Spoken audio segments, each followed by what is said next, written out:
Hi guys, welcome to another episode. A lot of things are happening at this point, right? COVID, economy, and the presidential election in the United States, which affects not just the United States, right? So that's a big deal. But amidst all this, interest rates are fluctuating, and people are wondering whether it's a good time to buy a house or it's good time to refinance or not, and what to consider, what not to consider. And given the kind of vulnerable political situation too, what's the best option you have if someone is reaching out to you during this time of the year for refinancing? Is it the best time to do it? And Venkat, we're gonna open up the floor for you to talk about it. It's all yours now. Oh, okay, thanks, Randy. Actually, this is the best time to refinance because the historical lowest rate right now, right? If you look at Right. the 15-year rate, it's like less than some of them are less than 2%, right? They do offer less That's than pretty two. good. Who would Sounds give pretty you good. that, less than 2% for And the 15 15 year years? 15 year thing is usually higher than the 30 year, right? Is that right? No, no, like 15 years actually lower. It's about a half a percent or 1% lower than Okay. 30 year because you're going to pay it quicker, and 30 years is the long Right. term, right? And 30-year mortgage even now is like 2.65 for refinance, right? and Less than and we are 3%. talking about the given you have a good 740 plus credit score, is that right, usually? Of course, yeah, yeah. Those are the basic conditions that you met. But what we want to answer one important questions for you guys today. Like like a lot of people number in US, right? Like there are 160 million household in the US alone, and everybody thinking maybe some of them thinking they have a 4.5% interest or Hmm. 5.6%, 7% interest, right? uh, if you do 3%, like, if you refinance to 3%, now you're locked in for 30 years, right? 30 years, 2.65 sometime, if you have a good score. So you're locked in, but you might be getting an offer because a lot of banks are trying to sell these to the customers like you, right? They may send you an offer, pre-approval offer, something like that, with a different interest rate and no refinance cost, closing costs, and all those things. There's no free lunch. But what they would do is the closing costs, they will roll it up into the loan option. But Right. the important question here is that deal is good deal or not? You might get bombarded with a lot of numbers here and there, right? You may think, oh, it's 3% and I'm paying 6%. It may not be a good deal. Like if you just compare 3 to 6, right? 6 to 3, but you're paying like I don't know, several points to get that loan. Then it's probably you're in the square one again, right? It's the same thing, same deal, like whatever you're doing. Yeah. So to compare this, what we would do, like if you get those offer, right? We are not a financial advisors, but what we would do in that situation, how do we make sure that deal is good deal? It's basically like, say you are paying $6,000 to get that deal.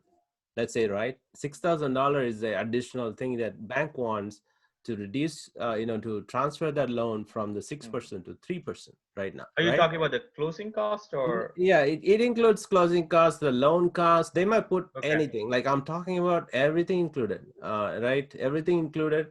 Say, let's say $6,000. That's what your cost. You had to. You don't have to pay upfront, but it may be added to the loan. It may be zero to pay it, right? But still you have to pay it. It's $6,000, right? That $6,000, say how much you are going to save in the mortgage payment. Let's say you are paying $2,000, right? uh, After getting this one reduced, you're going to save $100. Let's say $100 a month, just Yeah. $100 less, right? That means it's going to take 5 years for you to every year $1,200 $1,200. you Yeah. will save in the mortgage payment. So if you wanted to break even the $6,000 you paid up front, right? To get that loan, it's going to take 5 years. But Mm.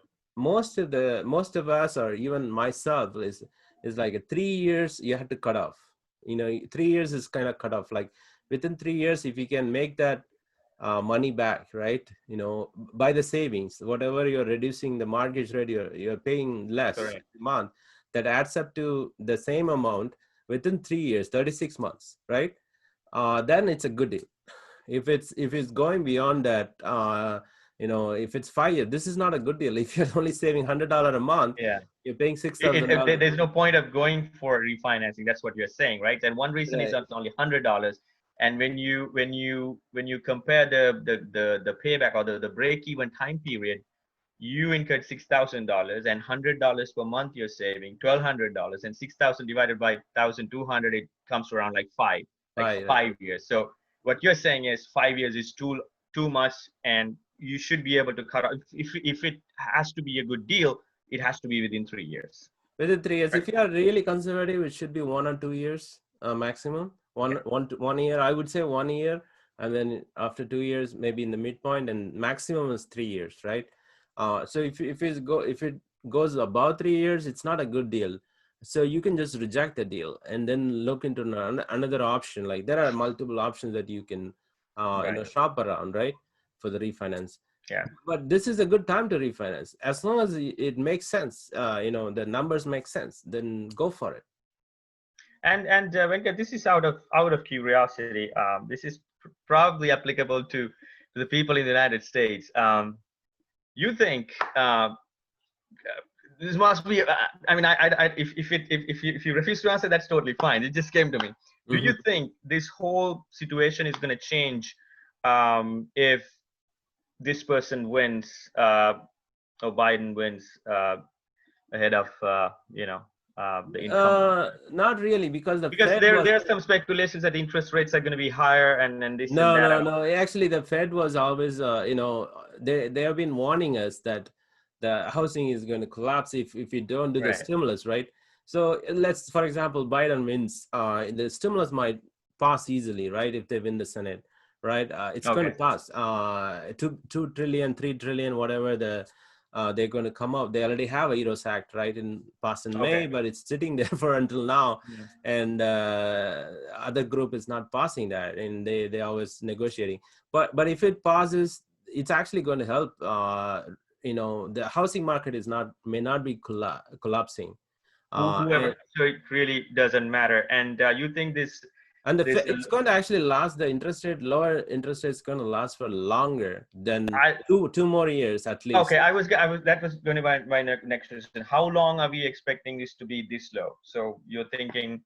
It may not be like it may not be the same level. It may go up like 0.2 0.1% up and down, Okay. but that is the estimation from the Fed, right? Fed is the one that's supplying all these currency and printing all these currencies, Right. and they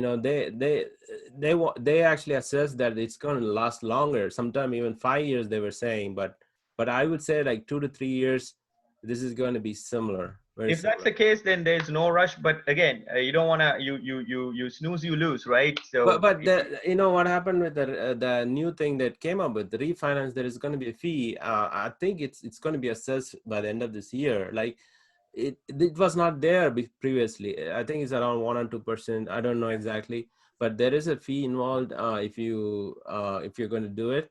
But that's okay. Add that fee into your calculations, right? If you're going to save, like we said, like $6,000 total cost, add that fee in there, and if you still going to break even within that 3 years after adding all the fees and everything together, right, it's a good deal. Just take it. fantastic. So, great insight, Venkat. Like you said, it's all-time low. And a layman like me, that's all I know. It's all-time low. Let's go for it. But you broke it down pretty nicely. How to do the calculation, whether to figure out it's a good deal or a bad deal, whether to go for it or not.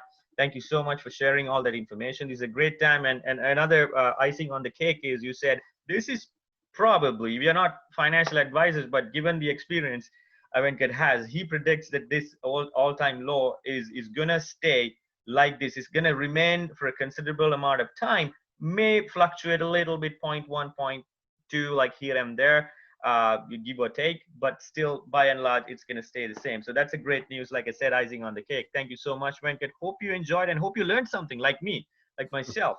And if there's no anything else to add to this, Venkat, I think it's goodbye from us. Thank you. Thank you, guys.